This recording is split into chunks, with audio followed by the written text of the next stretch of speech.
नमस्कार, रजनी काळभोर किचनमध्ये मी रजनी काळभोर आपले स्वागत करते।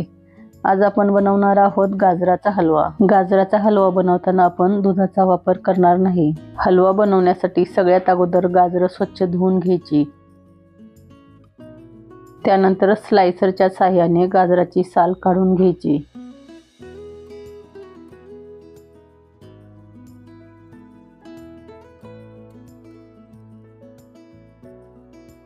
साल काढून झाले की गाजराचा वरचा व खालचा भाग सुरीने कट करून घ्यायचा। किसणीच्या सहाय्याने सगळी गाजरं किसून घ्यायची।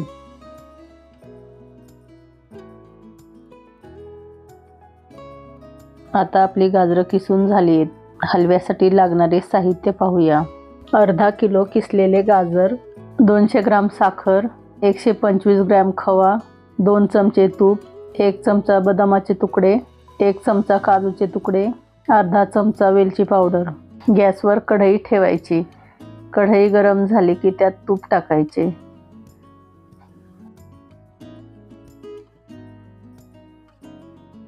तूप वितळले की त्यात बदाम काजूचे तुकडे टाकायचे। 1 मिनिटभर ड्रायफ्रूट तुपावर परतून घ्यायचे।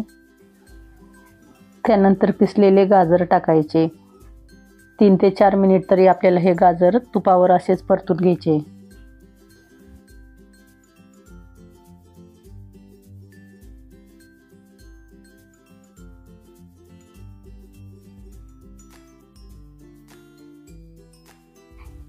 गाजर छान परतलं गेले। आता त्यावर साखर टाकायची। गाजरामध्ये साखर जरा मिक्स करून घ्यायची।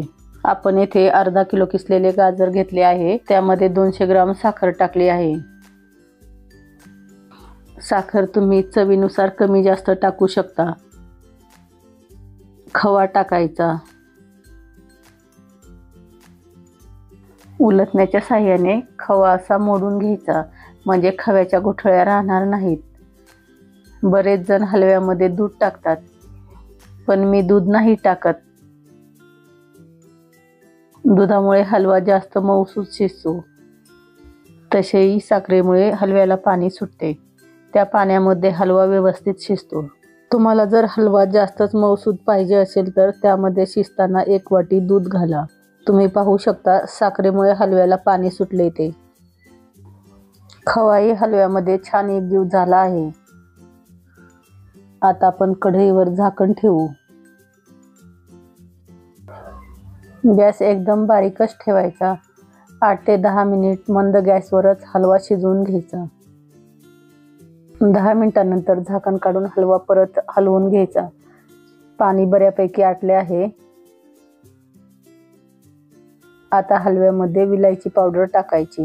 विलायचीमुळे हलव्याची चव अजून वाढते। झाकण न ठेवतात आता हलवा 2-3 मिनिट असाच कोरडा करून घ्यायचा। हलवा कोरडा झालाय। आता आपण गॅस बंद करू। तुम्ही पाहू शकता हलव्याचा कलर किती छान दिसतोय ते। गाजराचा हलवा खाण्यासाठी तयार आहे। हा हलवा फ्रीजच्या बाहेर 2 दिवस टिकतो। फ्रीजमध्ये हवाबंद डब्यात 7 ते 8 दिवस छान टिकतो। तुम्हाला ही रेसिपी कशी वाटली हे मला कमेंट्समध्ये नक्की सांगा। व्हिडिओ आवडला तर व्हिडिओला लाईक करा आणि तुम्ही या चॅनलला अजूनही सबस्क्राईब केले नसेल तर सबस्क्राईब नक्की करा। धन्यवाद।